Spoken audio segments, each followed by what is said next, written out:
Miseensa paarlaamaa Itoophiyaa ta'uudhaan waggoota lama oliif namni tajaajila kennaa jiru obbo Hangaasaa Ibraahim eessatti badeen gaafii uummataati. Akkuma gaariittiin isin rufuutaa Oromoo quba qabaadha. Oromoo quba garabaleessa silaa namaa waaltanii taaziyaa teessan dukkaana hayyattanii shuuma afaaniif facaafachaa jimaa nyaachaati rabbiin isin barsiisu. Amin.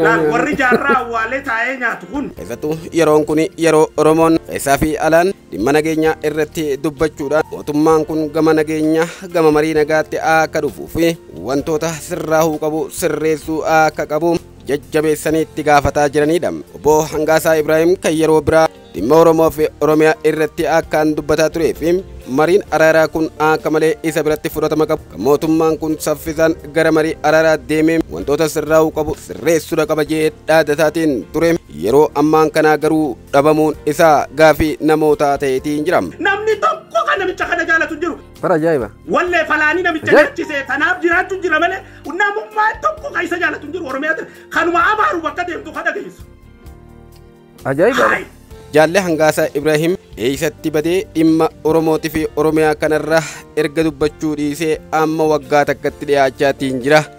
Maaliif nu jalaa badeen gaafii uummataati waan ta'eef qophii irraan kanaa kana keessatti dhimma hulaa galaanaa jedhamee fi akkasuma immoo dhimma marii araaraa akkasuma immoo hidhamuu obbo Taayyee Danda'a kan jaala Hangaasaa Ibraahim ta'uudhaan maqaan isaanii kaafamu hidhamuu ilaalchisee Hangaasaa maaliif hin dubbanne waan jedhu irratti waan takka gurra siin buusuudhaaf dhufne kabajamtoota jaalatamtoota dhaggeeffattoota keenya baga nagaan dhuftan isiniin jecha qophii keenya gabaabaa kana dhaggeeffataa kan waliin turtii taasistanii fi waliif daddabarstan isin gaafanna seeqachaa ittiin bohaaraa yaada keessanis nuuf gumaachaa turtiin waliin taasisan afeerraa keenya itti dhiyaadha.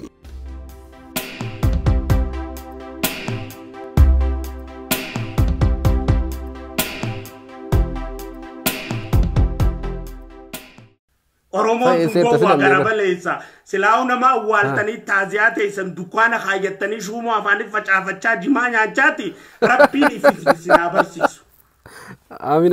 Warri jaarraa awwaalee taa'ee nyaatu kun warri qelema qulxuu awwaalee taa'ee nyaatu warri taaddasaa birruu awwaalee taa'ee nyaatu warri jeneraal Waaqoo guutuu awwaalee taa'ee nyaatu warri qabsaa'ota nadhii gammadaa awwaalee taa'ee nyaatu kun warri taaziyaa bakka kun rabbiin ammoo onnee teessan isin haa jijjiiru dhaamsa obbolummaati nuti jijjiiramne isin haa jijjiiru rabbi onnuma teessan tanaawu mee rabbii isin haa jijjiiru. Yaa Oromoo rabbii isin haa jijjiiru jabaa keessan awwaaltanii ol galtanii rafuurraa rabbii isin haa jijjiiru. Amin. Taaziyaa teessanii kaatanii rafuurraa rabbii isin haa jijjiiru. Maaltu namni yoo taaziyaa taa'u taate. Ati eessatti qoy gidduutu. Taaziyaa taa'u taate. Jootanii miti bareedii namaa kun jootanii niiraatti naqanii daleessisan. Jootanii tana takkana karaarra teessu tana gartanii takkana kubbaaltaa badatan Oromoon jootanii miti bara kan niiraatti naqanii daleessisan. Jootanii miti. Nuti jootanii miti. Niiraan kanneen nu daleessisan nuti. Eessatti qoy. Sanii miti. Uummata sanii miti. bandeera. Nuti abbaa biyyaati. Shayitaanii nu taphachuun qabu. Nuti bara abbaa biyyaati. Beekama. Jootanii taa'anii bakka yuustanii taaziyaa teessanii suma afaanii facaafattanii karabaattaa qaayyatanii akka xiyyaa kana dhuftanii ganamaa gagala bubbaatanii maal fiddan? Tana isin beekanii fincaan afaanitti isin fincaanan. Maqaa isin beekanii. Oromiyaa kana namni tokko kan pirezidanticha jaalatu hin jiru tokko. Dirqiin baasan namaa dirqiin walgahii. Gaafa isaan dhuman uleen nama waliin qaba malee namni tokko kan namicha kana jaalatu jiru namichuma jaalatu namni tokko akka jiru Oromiyaa guututti. Bara ajaa'iba. Wallee falaanii namicha nyaachisee tanaaf jiraachuu jira malee namummaa tokko kan isa jaalatu jiru Oromiyaatti kanuma abaaru bakka deemtu kan dhageessu. Ajaa'iba. Maaf nama abaartuun bultaati. Maaf nama abaartuun jiraataati. Abiyyi kaasuu deekan godhatu. Bilisoomee jecha. Duuba kam taanu namichi bara biyyi. Abiyyi keessanitti iyya. Mee dhaabbadhu. Yaa Hangaasaa keenya. Sa'aatiin kun eessa badde barsi dhabnee baleessu. Gidduu sana se'annee barra viidiyoo tana qindeessuudhaaf hin qabnee nutu eessa bade Hangaasaan numa jiraayi. Jaaltaayyee dandahaa dhabamee akkami guyyaa tokkollee gabbee namichi kun haqaaf jecha hidhamee kun oduun kaleessa baate jaaltaayyee dandahaadhaa badiin qabu. Dhugumattuu wanni uummanni nu jibbaa jiruuf sababaa gartee isin ummata kanatti roorrisaa jirtanii waan jiru wayii walgahiin taa'amtee walgahii sanirratti illee haqa jaaltaayee dandahaa dubbatu oduun baatee jirti. Marii akka turan warri marii san keessa ture hojjettoonni warri gartee sabboontonni Oromoodhaa ejjaaman warri gartee mee wanni kun arrara boru sirraa haji'ee taa'ee obsaan eeggachaa ture. Erga jaaltaayee dandahaa hidhame kana ammoo kana booda gartee fitti callisuu hin qabnu.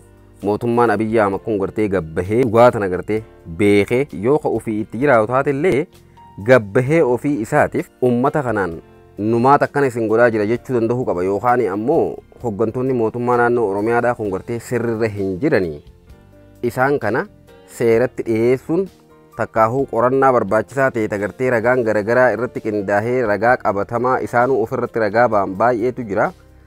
Isaan kana gartee seeratti dhiyeessuudha malee warra nageenya haa bu'u jee akka taa'ee dandahaa kana hidhuun sirriidhaa miti jedhanii kana jechuun nutillee gartee gaafa gartee waan takka sababa ummata keenyaa ka dubbannu taate akkuma obbo Taayyee Dandahaa kanatti hidhamna jechuudhaan sabboontonni achi keessa jiranillee jidduutan akka malee gartee wal nyaataa irti bilisiginnaa wal qabdee warri mootummaadhaa jechuudha.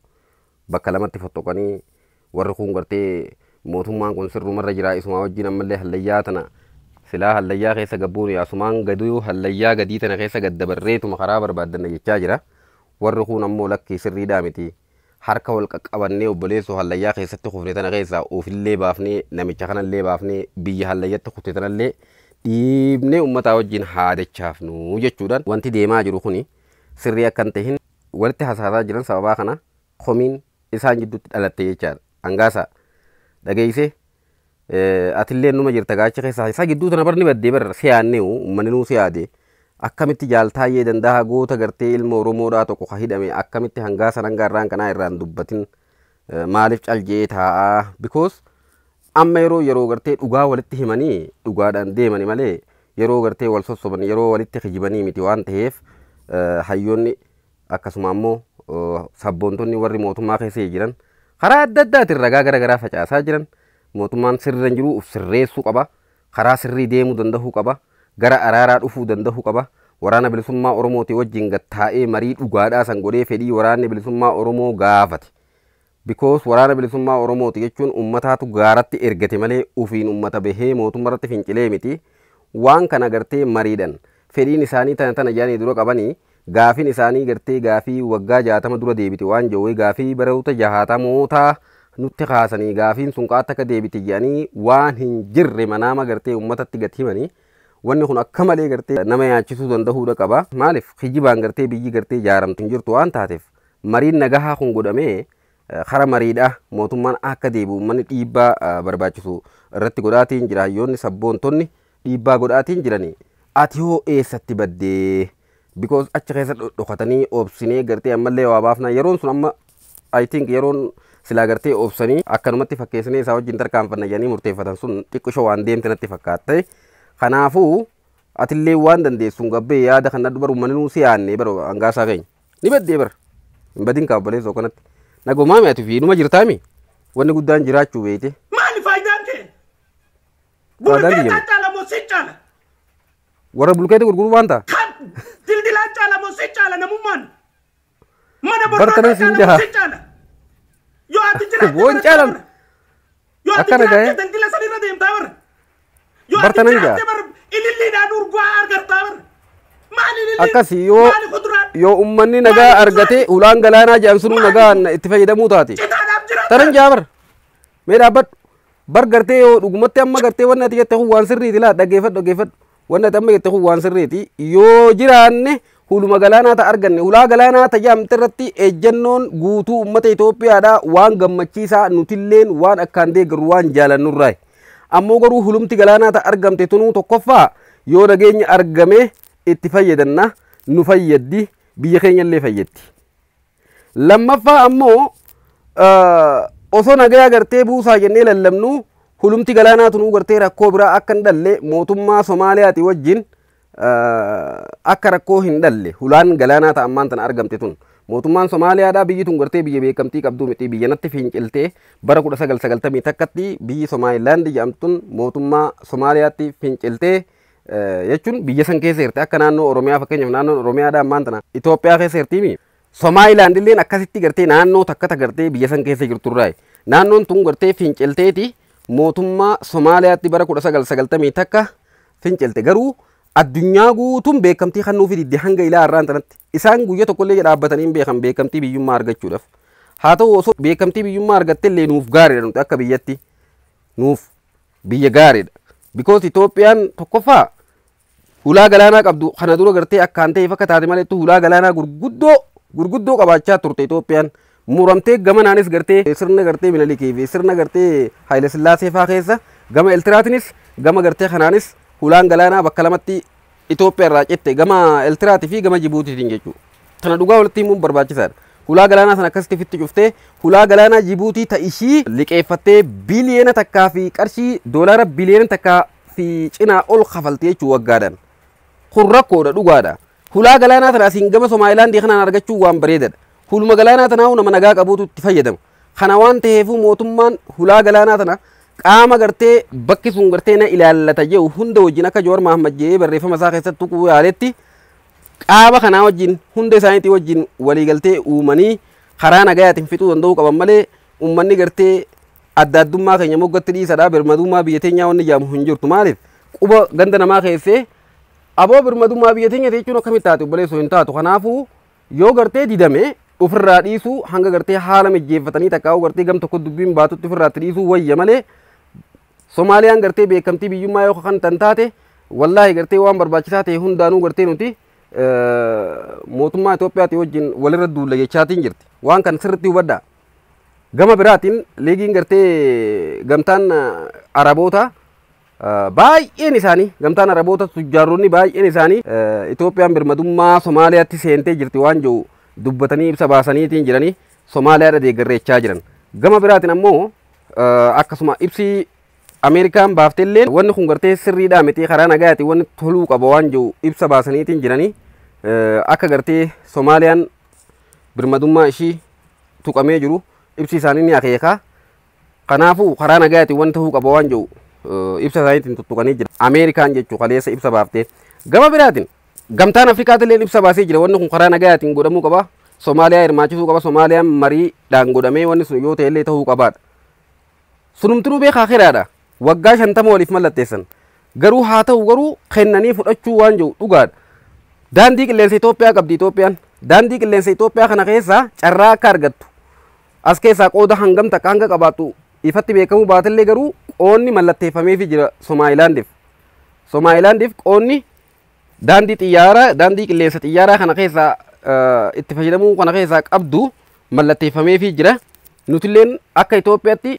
hulaan galaanaa Somaayilaand irraan akka fayyadamnudha kennanii fudhachuu waan jiru gama biraatiin Itoophiyaan beekamtii biyyummaa nuuf kenniti jaaniiti gartee Somaayilaand gammachuu qabdi waan kanatti beekamtii biyyummaa argachuudhaaf beekamtii biyyummaa qaba waggaa bara 1990 takka irraa hanga ilaa har'aan kana addunyaa gaafataa turte namuu beekamtii biyyummaa hin kenniniifsan Somaayilaand nuuf kenniti jaanii obsaan eeggataa jiran siigalee maanta nama dubbii bakka kana jirtu laala obboleeyyan Somaliland nuuf kenniti Itoophiyaan beekamtii biyyummaa tana nuuf kenniteettee Somaliland akka malee gammachuu guddaa keessa jiran ibsallee baasanii jiran guyyaa kaleessa qaama mootummaa lamaatu walitti dhufee mootummaa of dandahaa lamaatu walitti dhufee waan kana wajjin waan waliin godhatuu qabu walii mallatteesse wanni gartee wacamuuf tokkolleen hin jiru Somaaliyaa fi abbaan fedhillee wanni wacamuuf hin jirtu dhaabbadhaa jettee kaleessa ibsa baaftee jirti Somalilandiin Somaliyaan ammoo irra deddeebiidhaan mootummaan Itoophiyaa waan kana keessa harka baafachuudha qaba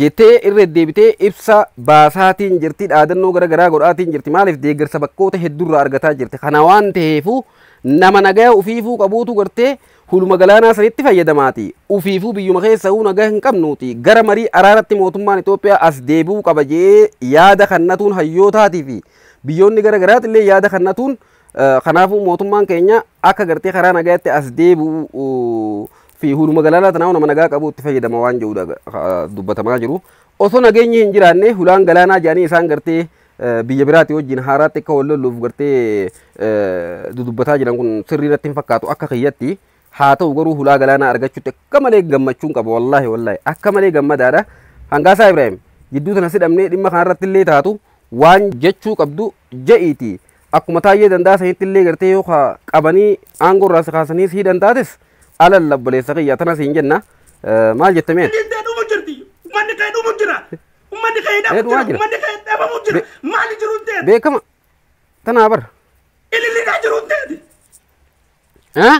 bulukeetaa jiru ta'e warra bulukeetaa jiru gaafa maal kan irraa adda maal kan irraa adda bulukeeta gochoo keessa galuusi jiru nagaan bartanan jaa qabda cinaaksa si harkaa fudhamte onni siisuun si harkaa fudhamte gursun bombaa si harka jirtu baabila cinaan si harka jirtu lafti keessa waan ajaa'ibaati yaa hangaasaa keenya amma gabaabdumatti dubbiin jirtu naatii tana kuma gabaabdu siin jennaa